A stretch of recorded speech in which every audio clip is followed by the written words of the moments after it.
Praise lord. ఈరోజు దేవుని వాగ్దానము 2 సమూయేలు గ్రంథము 8వ అధ్యాయము 13-14 వచనాలు చదువుకుందాం. చూడండి. దావీదు ఉప్పులోయలో సిరియన్లను 8,000 మంది హతము చేసి తిరిగి రాగా అతని పేరు ప్రసిద్ధి అయ్యెను.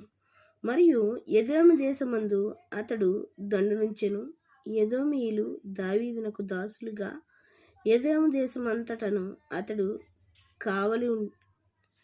కావలి దండుంచెను.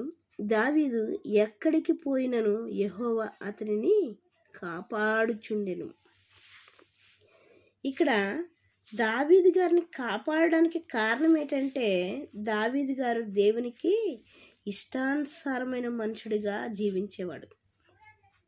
ఏంటండి, నా హృదయానుసారుడైన మనుషుని నేను కనుగొన్నాను, అతనికి అభిషేకం చెయ్యి అంటాడు సమూయేలుని దావీదు విషయంలో.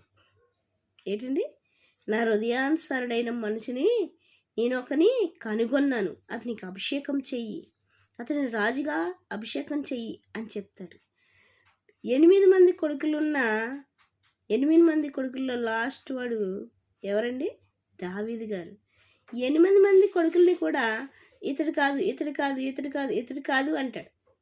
అప్పుడు యెష్షయి అంటాడు, ఇంకెవరైనా ఉన్నారా అని అడిగితే, లాస్ట్ వాడు ఉన్నాడు, ఆడు గొర్రెలు కాయిచున్నాడు అంటాడు తండ్రి.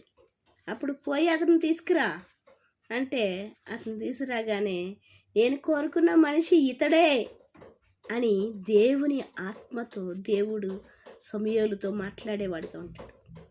మాట్లాడినప్పుడు అప్పుడు దావీదుకి అభిషేకం చేస్తారు. దేవుడంట దావీదుని చాలా ఇష్టపడ్డాడంట. ఎందుకంటే పడుకునేటప్పుడు కూడా, మంచం మీద ఉన్నప్పుడు కూడా దేవుని కోసమే ఆలోచించగలిగిన మనస్తత్వం కలిగిన వాడు దావీదు. అంటాడు, ఏమంటాడు? నేను మంచం మీద పరుడినప్పుడు కూడా నన్ను పరిశోధించు ప్రభువా, నన్ను పరిశీలించు ప్రభువా, నన్ను పరీక్షించు ప్రభువా, నేను ఎలాగున్నానో నీకు తెలుసు ప్రభువా అంటాడండి. ఎంత ధైర్యంగా చెప్పగలుగుతాడంటే ఆ మాటలు, అంత ధైర్యంగా చెప్పగలుగుతాడు ఆయన. అయితే నువ్వు నేను చెప్పగలుగుతామా? దేవునికి ఇష్టకరంగా ఉంటున్నామని నువ్వు నేను చెప్పగలుగుతున్నామా? చెప్పగలిగిన స్థితిలో ఉంటే దేవునికి మహిమ కలుగునేగాక. లేకపోయినట్లయితే, ఇప్పుడైనా దేవునికి ఇష్టానుసారంగా జీవించినట్లయితే దేవుడు మనకి తోడుగా ఉంటాడండి. ఏదైనా ఒక కష్టం వచ్చిందంటే ఆ కష్టం వెనకాతల ఏదో ఒకటి మేలు దాచే ఉంచుతాడు దేవుడు. పెద్దలు చెప్పినట్టుగా నీ మేలు వెనకాల ఏంటంట, నీ కీడు వెనకాల మేలు దాచి ఉంచుతాడులేమ్మా అంటారు కదండి పెద్దలు. అట్లాగే ఏదైనా ఒక కష్టం వచ్చిందంటే దాని వెనకాతల ఏదో ఒక మంచి జరుగుతుందనే విషయాన్ని మనం గ్రహించేవారిగా ఉండాలి. కష్టపడేటప్పుడు మనం ఓర్పుగా ఉండాలంట. చూడండి, ఇక్కడ ఏమంటున్నాడు? యెహోవా అతనిని కాపాడుచుండెను. ఎక్కడ కాపాడుతున్నాడండి? దావీదు ఎక్కడికి పోయినను యెహోవా అతనిని కాపాడుచుండెను. ఎక్కడికి పోయినా కూడానంట. చూడండి, అంటే దేవుని ఆత్మ, పరిశుద్ధాత్మ, దేవదూతని దేవుడు దావీదు కూడా పంపించేవాడిగా ఉన్నాడు. అయితే నువ్వు నమ్మినట్లయితే, నువ్వు విశ్వసించినట్లయితే, నువ్వు దేవుని యందు నిరీక్షించినట్లయితే, నీతో పాటు నాతో పాటు కూడా ఆయన ఒక దేవదూతని కావలి ఉంచేవాడిగా ఉంటాడు. ఎందుకంటే కాపాడడానికి అంటాడు. కాపాడడానిక వాక్యము ఒక సున్నైనా పొల్లిపోదని చెప్తాడు. ఏంటంట, నా దూతలకు ఆజ్ఞాపించి నీ కాలుకు రాయైనా తగలకుండగా కాపాడతానంటాడు వాక్యంతో ఆయన. అంటే ఆయన చెప్పిన వాక్యం అబద్ధమని కాదండి. కాదు, ఆయన నరుడు కాదు అబద్ధం ఆడడానికి. నరులైతే అబద్ధం ఆడతారు, అయినా నరుడు కాదు అబద్ధం ఆడడానికి. ఖచ్చితంగా చేస్తాడు. ఆయన వాక్యంతో మనతో మాట్లాడాడంటే అది ఖచ్చితంగా చేయగలిగిన సమర్థుడైన.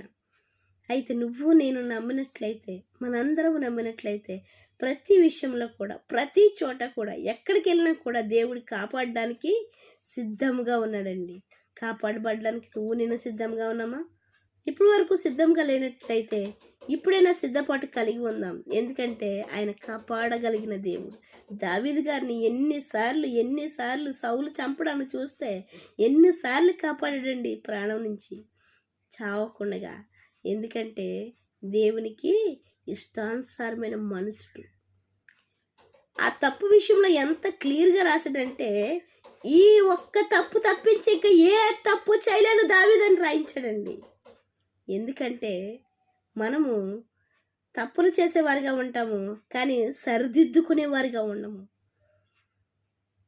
దావీదు గారు సరిదిద్దుకున్నారండి. అయితే మనము కూడా సరిదిద్దుకున్నట్లయితే దేవుడు ఎక్కడికి వెళ్ళినా కూడా, ఏమి చేసినా కూడా మనకి తోడుగా ఉండేవాడిగా ఉంటాడు. అలాంటి దేవుని యొక్క తోడును పొందుకోవడానికి మనం ఎలా ప్రవర్తించాలో నేర్చుకునేవారిగా ఉందాం. దేవుడి చిన్న పరిశుద్ధ వాక్యం దీవించిన గాక.